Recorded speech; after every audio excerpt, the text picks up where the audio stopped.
Okay, everybody, we're back for another round of amazing Sega Saturn awesomeness. We're going to do another title game, Elevator Action Returns. Incredible game, and this is off requested, just like Out Foxy's. I'd have to say Out Foxy's and Elevator Action Returns are two of the most requested games that people have asked about. You can run this on main 2003 stream. I kind of wish they did a port for this on one of the title collections that are on PSP, etc. It would have been absolutely amazing to have this game on one of those. I believe it is actually on the PS2 as well as the Sega Saturn collections, though. But obviously, we cannot play PS2 as of yet. I do have a core which I'm working with right now and trying to do what I can. But some of the games are abysmally large at roughly 1.8 gigabytes, and that's a pretty extensive memory unload to work with on the mini classics, particularly the PlayStation Classic. But we're going to try out Edie Barrett here, and we're going to compare to a few months ago when I last demonstrated this, and hopefully we have better performance and speed since then. But love all the games that title has made. I mean, the Darius series, clearly the Ninja Warriors games are fantastic, amongst other games. And we're going to try to get through here. We have minor graphical glitches, which comes with the territory. Okay, we're going to try to get to the stage real fast. We can do blue doors to get power-ups, kind of circa Rolling Stone, etc. Rolling Thunder, not Rolling Stones. Thinking of Rolling Stones. I really need to do some drum tracks to Rolling Stones, though. More drumming videos. Really digging this music, and I always love games that have the schematic of Rolling Thunder style gameplay, including the Rolling Thunder games. One of my favorites of this nature is made by Dead East. It's called Sly Spy, which, by the way, along with Moonwalker, are two of the premier games that actually really made me get into MAME emulation way back. I mean, MAME is the lifeblood of the mini classics as far as I'm concerned. Crush the odor. What the hell is this kind of propaganda? Come on now. I want to see winners don't use drugs, all that fun jazz. And we got the key card, so we should be able to get there. And there's actually a famous glitch in MAME 2003 stream where when you shoot lights, there would be no darkness, and that was kind of an odd glitch. But Grant 2258 in Arcade 2003 helped me fix those up. Awesome stuff there. Oh no! Timed event there. And we're nearing the end of the first stage here. This actually is a very thoroughly impressive game. Love how the music actually transitions to. Transitions are pretty awesome, especially in stuff like progressive rock. We need to take the elevator here. Yeah, this music is really cool. But I love these games that are like Rolling Thunder. Again, like I said, Sly Spy, Rolling Thunder, and Moonwalker is one of the very first ones I played on MAME, as well as Sly Spy. And these are incredible games that still hold up to this day. Give me the elevator! Too bad I can't just jump down the shaft there. There we go. Come on! You're shafting me! Literally! Okay, we got this. We need to get that door. Can we run across there? Oh! So close. Almost had that. There we go. Get the data card! And then we gotta go to the bottom there. I remember this. Yes, many people have recommended this game to me, and I played it years ago in MAME, but I never really gave it the time of day. And it's kind of interesting how the Dobermans in this game can actually perish. If you ever play a game like Narc, which is absolutely crazy violent, and you cannot kill the dogs in a game. They actually turn into puppies.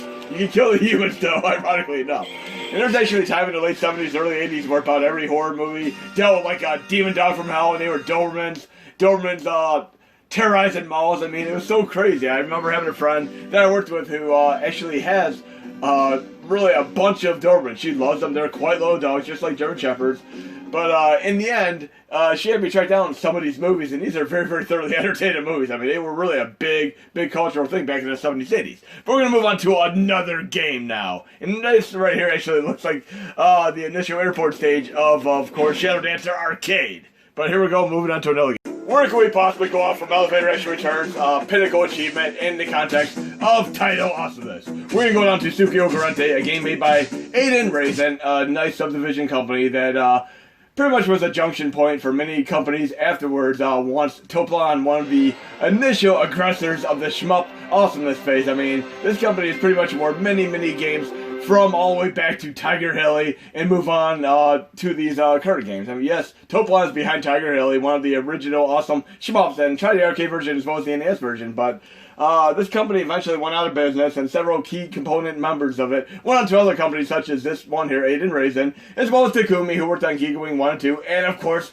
Cave, who worked on games such as Guanji and Pro Gear, and the Dodon Patchy games. I mean, these are all like a 5 degrees of come back and shmup awesomeness here. And I like this game in particular because it really takes advantage of the 4 megabyte extra RAM expansion, which is on the Sega Saturn, and propels like a good 24 titles plus to better, more stellar ports than the PlayStation 1 is even capable of. Try Street Fighter Alpha 2 on PlayStation 1, then try it on Sega Saturn. It is far superior on Sega Saturn. If you like this game, you also like, of course, the amazing Sapphire game on TurboGrafx City, which also had memory issues, which you need a little bit of an expansion card, which I had with my Turbo Duo. That was awesome. But loving this game. We're only going to do this for a brief moment here because there are minor graphical glitches, which I'm still trying to clean up. But awesome game here. And if you like this, try out Sapphire and/or this. You can even run this on the PlayStation Rearmed HD Extreme Core 2. But we're going to move on to another game now. And speaking of amazing shmup companies, we're going to do Sengoku Blade Sengoku Ace 2. A nice follow-up to Sengoku Ace 1 made by Sega, who also happened to make the incredible arcade games Gunbird 1 and 2, which also had amazing ports on Dreamcast. We're going to check this out for a moment, and like Darius Gaiden, I think I'm going to try to go into the options to make this game as absolutely incredible as possible. I want to make the super extreme hard mode activate. Let's try it out and see how far we get in this game. It was a fun demonstration last time against Saikyo, great company behind this, and games such as, of course, Gunbird 1 and 2. Go into game level, make it very hard mode activate, get the game start here, and yes, it's going to be absolutely insanity here. We'll try it out for a minute or two, though, even though I'm probably going to get my butt whooped. But I'm trying to get as many games as I can showcased there. And I love my Feudal Japan games again. Q1 is one of my absolute favorite ones of them all. And there's that new game made by Sucker Punch on PS4, which I'm going to have to pick up. I still forgot the name of the title. You ever go like to a movie or go to buy a game and you're like, oh, I want that new game, but it's like I can't remember the title. Whoa. Well, that's insane. Hey, I got my bullet hell awesomeness here. I asked for it. That sounds like all the characters from Voltron saying their little phraseologies before they link up into the Ultimate Robot Warrior. And that Netflix Voltron series was actually pretty fun to watch as well. Whoa, this is insane. Give me a break here. Where's Voltron when you need him? I really asked for it in this challenge here. No harm, no foul, though. What better way to see 60 frames per second? And I'm using all my power-ups here a little bit prematurely, but this is crazy. And it kind of reminds me of the insanity of the Fawn series, Cho and Nikki as well. Oh, this is crazy. Really digging this. Very inventive game. I mean, Saikyo for the win here. In all of their games. And look, it's scrolling quite a bit like some of the games like Lords of Thunder and Gate of Thunder. Love the Lords of Thunder fast scrolling sections. Do I have any more power weapon? No, I ran out of my special attack here. So I have to deal with the bullet hell crazy insanity in this here. I asked for it. I put it in very hard mode activate. Oh wow, that was so damn cool. But we're gonna try another game now. Such a doozy of a game. That was absolutely incredible. We're gonna move on to Gonax the Duel. Fantastic lineage of games. Gonax 1, 2, and 3. Death Adder and Gonax Warrior, amongst others. I mean, there might be one or two other ones that I might have missed. And yes, there's obviously the Gonax on Sega Master System. And it's kind of cool because the Sega Master System versions are actually a little bit different than the Genesis versions because of the limited buttons. They had to do some very interesting deviations, such as the way they have magic in one game that might not even be in like the Genesis version and such. And Death Adder was actually a fun game that I got running on May 2003 stream a few years ago. It had encryption on it, which would typically cause it to crash, but it's running on May 2003 stream now, and it runs pretty nicely with albeit minor graphical glitches. We're going to try Milan Flare here, and we're going to take on the Blob from the X-Men here. And again, the precise timing is very difficult in this game. It's on par with like Mortal Kombat and DC. The first one I played on PS3 several years ago, and even doing a fatality in normal Mortal Kombat 1 and 2, you have a split second longer time in some of those moves, and this game feels like that as far as like the overall challenge factor. I'm going to get my butt whooped so bad. And he's throwing out bombs like Link and GameCube Soul Calibur. I always love how the Soul Calibur Tekken games have characters from other games. That was so cool. Even Kratos made it into one of the games. Do you know which game Kratos made it into? Offhand, guys and gals? I can play defensively, like in Punch-Out, where I let him do the move and then I attack him. Oh no, we got the flaming second knee kick. I'm so close to winning. Don't let him beat me, no. Oh, no! We don't want to be cornered.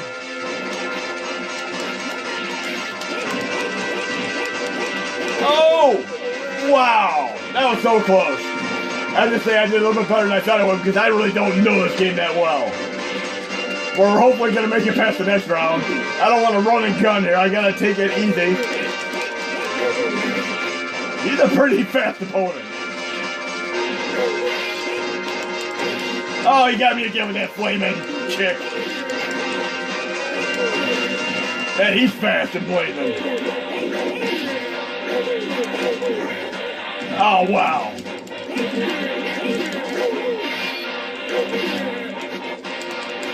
Focus!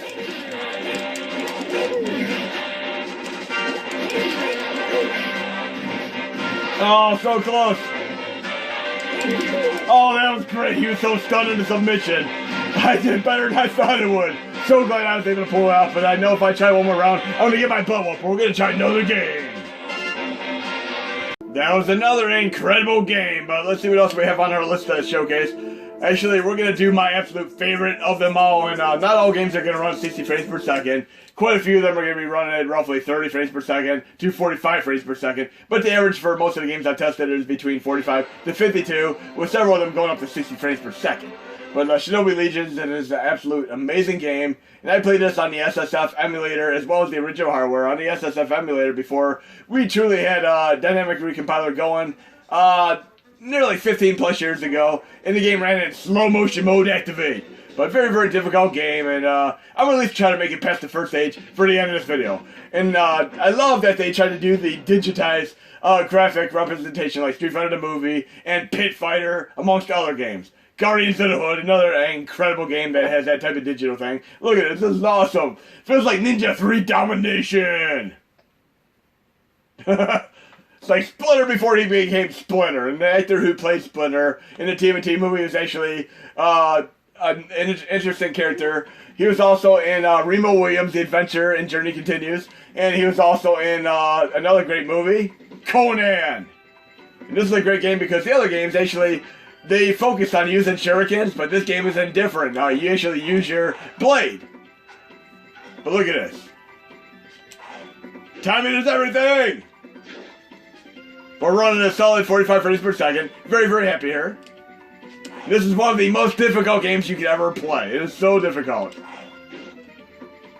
We can do almost like 30 moves in this game.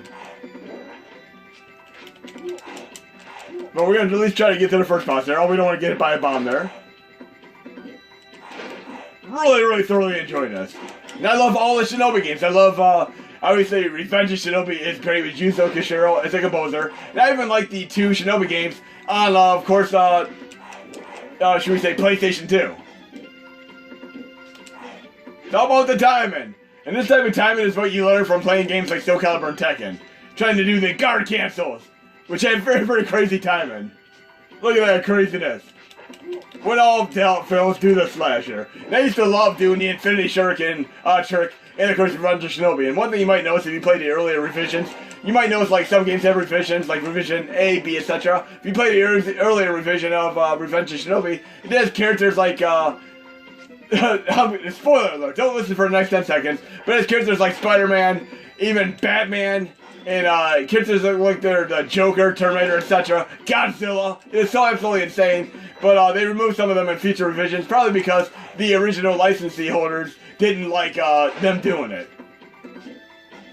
But Spider-Man, they seem to have an official license for Marvel on. Oh, I got hit there. But we'll get more health. And like Ninja Spirit, a great Iron game, this has a really, really cool power-up where you have like almost like a Shogun Shadow Warrior here. Look at this. This character is bomb. Just check it out for yourself here. But yeah, it's very, very exciting to be able to run anything from 30 to 60 frames per second. And this is running absolutely great at a solid 45. More than I could ever hope for. This is really one of my favorite hallmark moments of running games on the PlayStation Classic. I love this game. It gets absolutely insane later on, though. And we should be getting near a boss battle within the next couple minutes.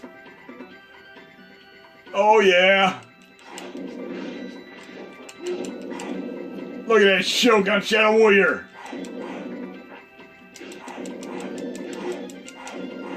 Oh, this is so funny. The boss isn't too hard to take out, but when you get to the second stage, it's like a tree stage, and you have to really be masterful at jumping like some of the later stages in Revenge of Shinobi. It really takes some really dedication to learning this game, but I played it so many times over the years. Look at that, that was great. But this is going to be the final game in this particular video. Then I'm going to try to get more updating done over the next few weeks. And post, probably mid-August, everything I have. I might do a bug fix release before that, to fix up like the PlayStation Core, as well as Pico Drive, a couple other small things. Okay, let's get to that boss battle here. Oh yeah? That's the best you can do? Oh yeah! And we should be nearing that boss battle, look at that. Almost like an Indiana Jones moment where he throws like 10 blades and we just pull out that whip and gun, should we say, instead of the whip. Because initially he was supposed to pull out the whip and do this crazy fight, but he pulled out the gun instead. That Shogun Warrior is so awesome. And we're nearing that boss battle mode activate right here. This should be pretty fast and easy. Oh, I didn't get my ninja magic. I gotta take it out the classic way. At least my Shogun Warrior can help out here, though. Usually I have my ninja magic, like in Revenge of Shinobi, etc. This should be a fast battle, though. Oh, you think you're gonna do them pillars of fire on me? Nope. I don't know how I missed my ninja magic. I almost always have that when I do this boss battle. Bye-bye. Okay. I kind of wish I would have had my ninja magic for this battle, though, but we got it. Anyways, guys and gals, hope you enjoyed the video. There'll be more to come.